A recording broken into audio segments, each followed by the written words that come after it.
রমজান মাসে কোন কোন কাজগুলো করলে রোজা ভাঙবে এবং সেগুলোর কাফফারা হিসেবে কি দিতে হবে? পান, আহার, স্ত্রী সহবাস অথবা হস্তমৈথুন, ইচ্ছাকৃত বীর্যপাত, এই বিষয়গুলো সাধারণত রোজা ভঙ্গকারী হয়।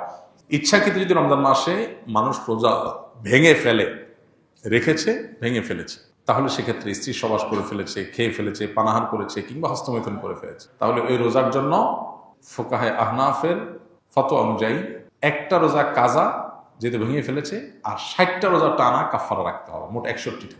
এই টানা নির্বিচ্ছিন্ন রাখতে হবে, মাঝখানে যদি গ্যাপ দেয় আবার শুরু থেকে রাখতে হবে। আর অন্য ওলামা ইকরাম, হাম্বলি মাযহাব ওলামা ইকরাম, তাদের দৃষ্টিভঙ্গি হলো শুধু স্ত্রী সহবাস বা যৌনতার সংশ্লিষ্ট কারণে যদি রোজা ভাঙে তাহলে কাফারা, আর না হলে শুধু কাজা। তবে একটা হাদিস আছে, নবী সাল্লাল্লাহু আলাইহি ওয়াসাল্লাম বলেছেন, কেউ যদি রোজা রাখার পর ভেঙে ফেলে, সারা বছর রোজা রাখলেও ও রমজানের ওই রোজার পরিপূর্ণ মর্যাদা এটা রিকভার করা সম্ভব না। দায় মুক্তি হবে, কাজা এবং কাফারের মাধ্যমে দায় মুক্তি হবে, মর্যাদা একটা হাসিল হবে। রোজা মানেই তো নিয়ন্ত্রণ। গোটা পৃথিবীতে যত অন্যায় হয়, এই অন্যায়গুলো মৌলিকভাবে যে কয়েকটা কারণে হয়, তার ভিতরে দুটি কারণ হলো মেইন। একটা হলো মানুষের ক্ষুণ্ণ বৃত্তির জন্য, আর একটা যৌন বৃত্তির জন্য। একটা হলো মানুষের যৌন চাহিদা পূরণ করার জন্য, একটা হলো পেটের চাহিদা পূরণ করার জন্য মানুষ যত অন্যায় করে। এই জন্য রমজান এই দুইটাকে নিয়ন্ত্রণ করতে বলছে, পানাহার এবং যৌনতা। এগুলো যদি নিয়ন্ত্রণ করার ট্রেনিং নেয় মানুষ, তাহলে যেখানে সেখানে এগুলোর জন্য সে নিজের আদর্শ বিকিয়ে দিবে না। তো এই চেষ্টাটা আমাদের সর্বোচ্চ পর্যায়ে করা উচিত। এবং কাফফারা দেওয়া 60টা রোজা সহজ বিষয় না, টানা রাখতে হয়, এটা অনেক কঠিন কাজ। এই জন্য রমজানের রোজা যাতে কোনো অবস্থাতে বিনা ওজরে না ভাঙা হয়। হ্যাঁ, কেউ অসুস্থ হয়ে গেছে, ভেঙে ফেলেছেন, তার কথা ভিন্ন। আমার একটি নবজাতক শিশু রয়েছে, আমি কি রোজা রেখে তাকে খাওয়াতে পারবো, বা রোজা না রাখলে কি সমস্যা হবে?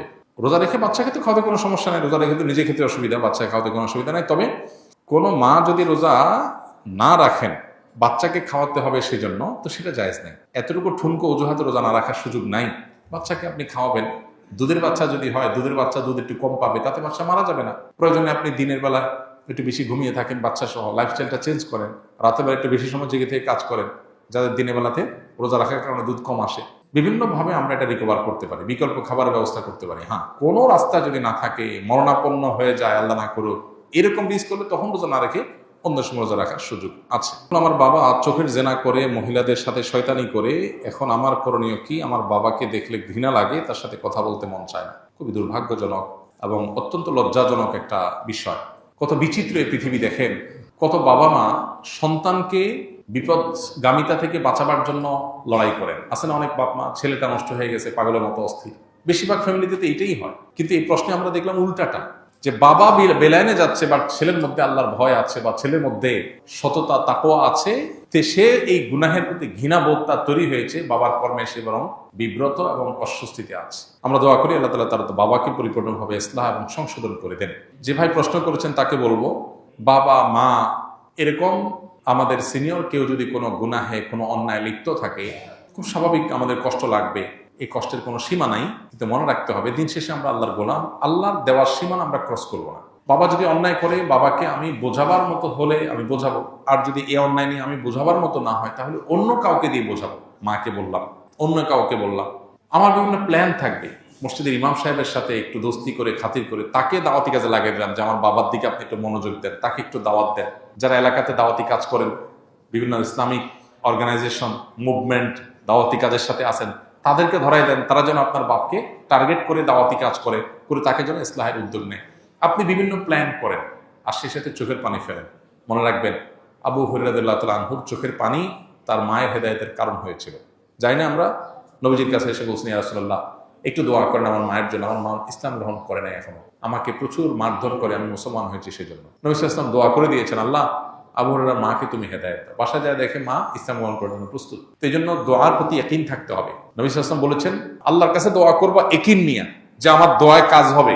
দোদুল্যমনা, সংশয় নিয়ে হবে কি হবে না সে ধরনের মানসিকতা নিয়ে দোয়া করলে দোয়া কবুল হবে না। এই জন্য আপনার বাবার জন্য আপনি দোয়া করেন, অন্যদেরকে দিয়ে বোঝান, খবরদার আপনি নিজে তার সাথে ব্যবহার খারাপ করতে যাবেন না। এটা খুব অ্যাসিড টেস্ট, অগ্নি পরীক্ষা, যে বাপ উল্টা পাল্টা করবে, আবার কিছু বলাও যাবে না বাপ সেদিন শেষে। তো এই পরীক্ষা আপনাকে জিততে হবে। আমরা দোয়া করি আল্লাহ তাআলা আপনার বাবা হেদায়েত নসিব করুন।